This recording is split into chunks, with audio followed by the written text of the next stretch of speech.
İyi günler arkadaşlar. Kanalımıza hoş geldiniz.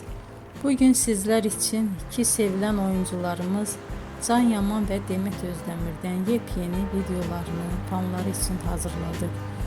Onlar Erkenci Kuş dizisinde rol almış ve sevgili olmuştular ve bir süre sonra yollarını ayırdılar.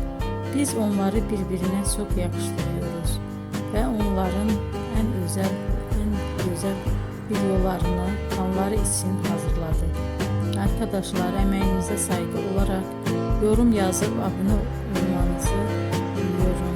Herkese iyi günler. Hoşça kalın.